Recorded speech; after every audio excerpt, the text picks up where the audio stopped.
entertains us that I would want to see that doesn't exclude anybody. Oh boy, this is gonna be good, I can tell.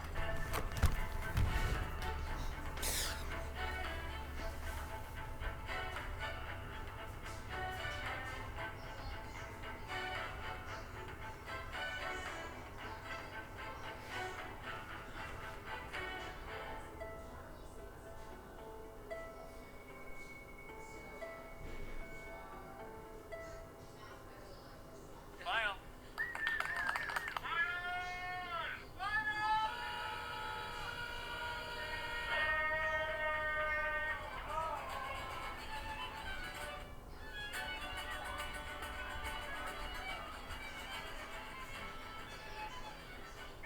I always believe in research. No matter what the subject matter is, you cannot do enough research because so much believability will come out of what's really there.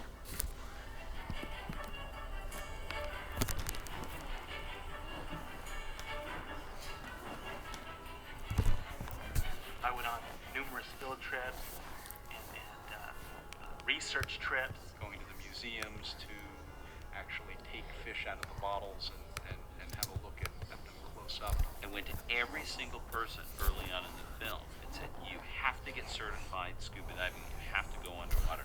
We cannot make a movie about the underwater world without you experiencing it firsthand. The design of the coral reef has been really interesting because we had all taken scuba lessons and gone and looked at the coral reef.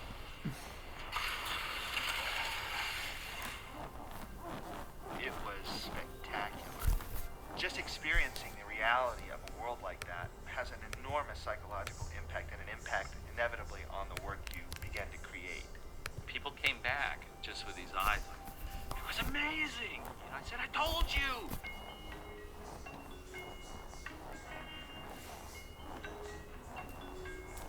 One of the first things I did was I got together with the R&D group and we looked at images of things underwater. And we thought, what is it that makes you believe that it's underwater? We put together our simplest version of an underwater set, almost like My First Ocean, and tried to make that look like it was underwater. Our first test appeared to be either a chlorinated swimming pool or a very foggy day on a heath somewhere in Scotland. We didn't get ocean water. Each of these individual aspects of being underwater looked great, but we couldn't get them all to work in concert together. And I just picked a couple shots of things above water and things below water from real footage, and I said, okay, using exactly the tools that we have created and nothing else, I want you to see how close you can mimic these actual shots.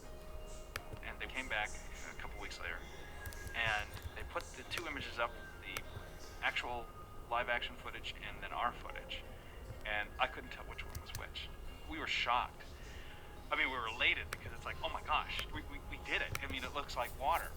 Then we had to sort of pull back and go, wait a minute, it looks too real. We want you to believe that it exists, but we want you to also kind of feel that you're in a make-believe world. We just push on the story as hard as we can, and we try and buy ourselves as much time as possible to work out every aspect of the story. It's really important for us, sort of at the head of this big pipeline before it gets down to layout and animation and lighting, to work this thing out right. And that includes pacing of a film, that includes the emotion, making sure that people are feeling things as the movie progresses. And on Nemo, Andrew thought he had the magic bullet because he wrote the screenplay himself and had a complete screenplay going into this, which we thought that this whole process was going to be much smoother sailing. But the reality is once you put these movies up more and more, a lot of things come to light that aren't clear when you're just reading words on a printed page. The thing that finally makes it on the screen is all about rewrite. Is that funny enough? Make it funnier. Okay. And a portion of the rewrite process is not done by the screenwriter, at a word processor or a typewriter. It's the story department. It's the guys that sit in a room with you for close to 2 years, batting out ideas, countering your ideas, drawing the story panels, putting them up on a wall, pitching things, putting things on a reel down in editorial. It's a very malleable, messy, glorious process. Sometimes it's about doing things over and over and over and over again. And even though I've done this a lot of times, it never fails to bring me to that point where oh boy, I don't want to do that sequence one more time. It's amazing, the power of what you can do with a group of great minds. But it can also be very, very frustrating because there's not a singular mind at times. Can you help me? No. You get yourself in there, you can get yourself out. When it really got dark and we didn't know what to do, Andrew Stand and I would jump in a car and we'd drive to LA. You know, instead of flying down, we go down and record in Ellen DeGeneres or Albert Brooks. We drive 6 hours. What that would force us to do is to just talk it out with no other distractions. And we worked a lot of good stuff out that way. When I watch the film now, I can remember where we were on I-5 when this idea was brought forward. In fact, the Nemo initiation sequence was written on one of these trips. Sharkbait! Sharkbait! Ooh-ha-ha! Welcome, brother Sharkbait! Sharkbait! Ooh-ha-ha!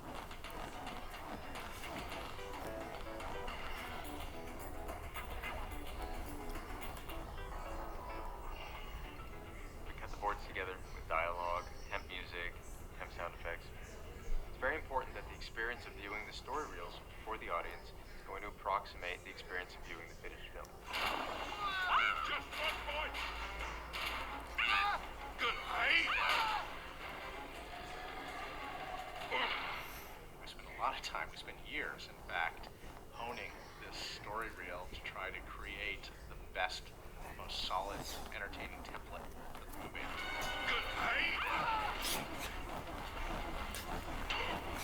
What we decided to do was to establish a range of underwater color to track the characters through the film. So with the reef, we start with crystal clear, kind of very light greenish turquoise, and as the film progresses, it gets darker turquoise, and then black, and then blue, and then as we get closer to Sydney Harbor, it becomes greener. The pastels are used to kind of outline the color and the mood and the lighting of the entire film. Here's This Morning, Pelican. I start off again with a big broad stroke color palette. We try and figure out time of day and mood for the film.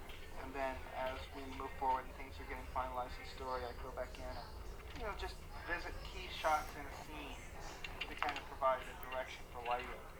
He'll put out the inspiration for what the scene should feel like and how it fits into the whole. We'll scan them in and then she'll take them and she'll balance the colors a little bit. And he'll see it later. He's like, wow, that looks as good as I was hoping it would look, which just, of course, makes me feel like $1 million.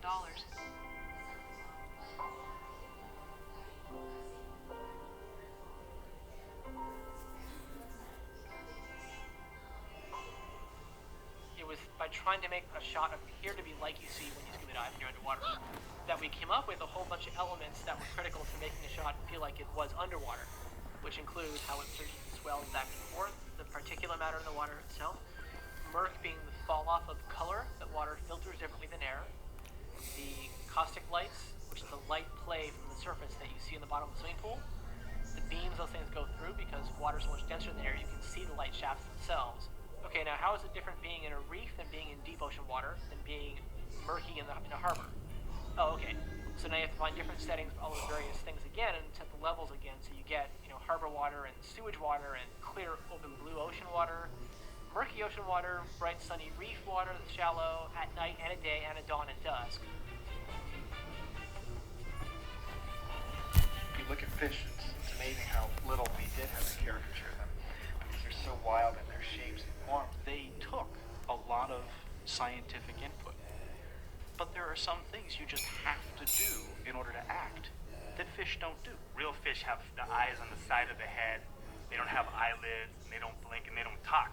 So how do you design a fish that is able to talk and emote and everything that the animators are going to want to put in there?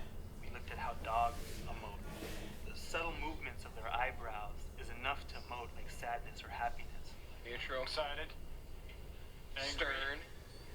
Sad.